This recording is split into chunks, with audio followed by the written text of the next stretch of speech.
Yo, what's going on, guys? Crispy Flakes here. Welcome to Extra Crispy, man. For today's video, we have a trade by the Los Angeles Lakers. My man Sporting Logic's going to be breaking it down, but pretty much Rui Hachimura, a.k.a. Jabari Parker 2.0, a.k.a. 1980s Carmelo Anthony, has been traded to the Lakers, man. For Kendrick Nunn, a.k.a.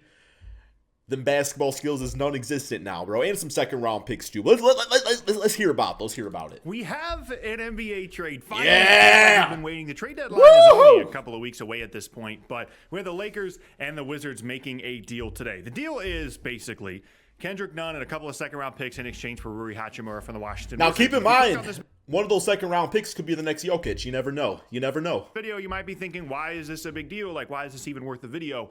I Oh, think it this is. is a really good indicator of what the plan is for each of these teams leading up to the trade deadline. And of course, when it involves the Lakers, it's going to be interesting to a lot of people. So I felt like the video was necessary. Retooling. First things first, let's talk about Washington. So if you've watched my videos for the last couple of years, you know that I always kind of liked Rui Hachimura as a prospect and as a player. And whether it was because he couldn't stay on the floor because of injuries or he just never really found his fit, just hasn't worked out for him, which is disappointing not only for a former top 10 pick, but for a team in Washington that needed that influx of talent. They needed Rui to work out. And anytime you draft a guy as highly as they did a couple of years ago and are trading him away for basically nothing here, a couple of second-round picks, it's not a good sign for the development of the player as well as kind of what it is, you know, what it means for your organization as a whole. But also, this to me is a pretty clear sign that Washington is giving up on the year. And there's two avenues to that, right? One is to try and be as bad as possible, to try and get the first pick, to try and get Victor Wembanyama or some of the other talented players. Yeah, they don't really got. I mean, they have Monte Morris, I guess.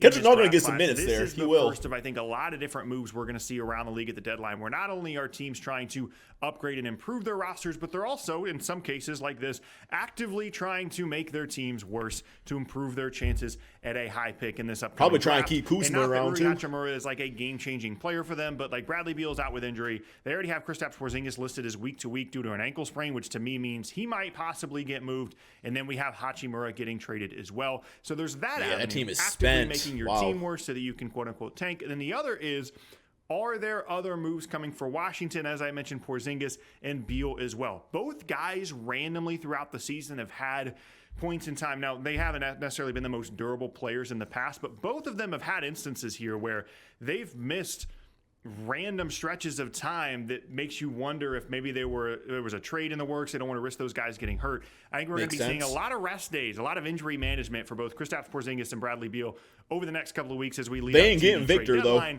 He's going to Detroit. Possibly make some moves. Now, for the Lakers, Lakers, to the Paris game. This might not seem like that consequential of a move for them, but I actually, one, I like the deal for them, and two, I think it does tell us a lot. I'm not going to lie. I don't know if I like the trade.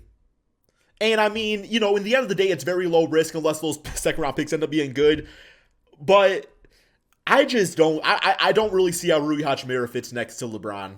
And Russell Westbrook. Like, unless they trade Westbrook away or something like that, which still might happen, but a lot about what they're thinking here moving forward. Because they don't really give up anything in this. I mean, Kendrick Nunn meant nothing to their roster. Yeah, I gotta 3 look second up round Rui's picks is whatever. Like, quick. second round picks get traded away all the time.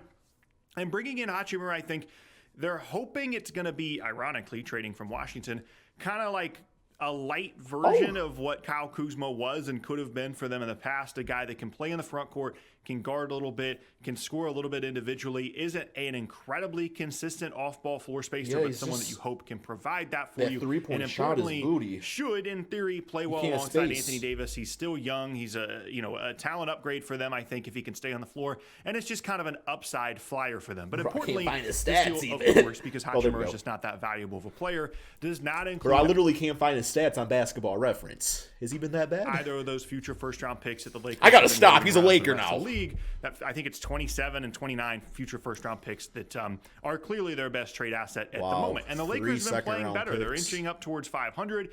They're still waiting on the return of Anthony Davis. And to me, if you kind of were throwing the season away, as was maybe indicated in the past here in terms of just it not being worth it with the injury to Davis. What's Rui's contract, to trade away these 27 and 29 picks, then I don't even think that you would make this deal, trading away 3 second-round picks, which doesn't sound like a lot, but still could be useful down the road. If you were planning on just throwing the season away, I don't think this is a deal that you necessarily would make, or you wouldn't make at least 2 weeks before the trade deadline. Y'all think he comes off the bench, maybe? Indicator that they are starting to see some promising signs from this team, even without Anthony Davis, with as well as LeBron has been playing, that maybe those 27 and 29 future first-round picks are possibly in play here. I think, interestingly, a video coming out later this week, for me, I think Damian Lillard is suddenly in play here as a midseason trade candidate. It would be difficult for the Lakers to get him, given the limited assets they have, even as I'll give up LeBron and AD to get Dame. 27 and 29 first-round picks are, but things like that, even Bradley Beal possibly being in play, I think there are a lot of different options for the Lakers here if they did want to use those picks, and this might be an indicator that they are thinking about being low-key, they should, because Russell was pretty good on the Lakers, or on the Wizards, so they should have packaged Russell with those picks and also brought in Bradley Beal. With this season. Now, that would have been a move. That would have been a move. And then on the edges of all of that, there are a couple of other things that I think are interesting with this deal. It's already been reported that Washington wanted to move on from Hachimura because he is going to need a new contract, and they didn't. New contract. They didn't really view him as a long-term piece for the franchise. Certainly with some loaded front court already there. Again, ironically, that this is a trade involving the Lakers, where Kuzma came from. And they would Denny. rather spend that capital, spend that money on retaining Kyle Kuzma in the offseason rather than having both him and Hachimura on long-term deals in roles that are pretty equivalent. They basically play the same spots on the floor, although of course Kuzma is much better. And then again for the Lakers, I think. Maybe you could not a bad spin trade him for the as Wizards an asset over the next picks. 2 weeks prior to the trade deadline. It would be surprising if that was the case, but maybe they expand this into a 3-team deal here over the next couple of days if they wanted to. But again, just having a younger player on the roster that provides size for the Lakers, I kind of like the deal for them. I think what really is going to be the big difference maker and the differentiator for them is if Hachimura can space the floor, because if you can get a guy that's bigger, can play alongside Anthony Davis, and can space, that really helps them. But given what we've seen out of Hachimura so far in his career, I think it would be optimistic to think that he is going to be someone that's really going to move the needle for them. I think it's better than some of the other, more veteran options they could have gone out there and gotten. But considering he's on an expiring contract and just been a disappointment as a top 10 talk about the Wizards. Throw, back to Portland in exchange for Damian Lillard. So it is a bit of a weird situation where they went from a team that Russell Westbrook in the 2 first against Portland last night, where you have this crazy second half comeback. Then you have this deal today. Things are looking up a little bit. You are trending in the right direction, which is all you could have hoped for given how bad this season started. Yeah, I guess I just got to say real quick here. Rui Hachimura, I know he's got a big fan base. I have nothing against Rui. I think he's a cool dude and he's a basketball player. I'm not saying he's even a bad basketball player. He reminds me of Jabari Parker after the first torn ACL. I don't mean that disrespectfully. I don't think got that, I don't know, man.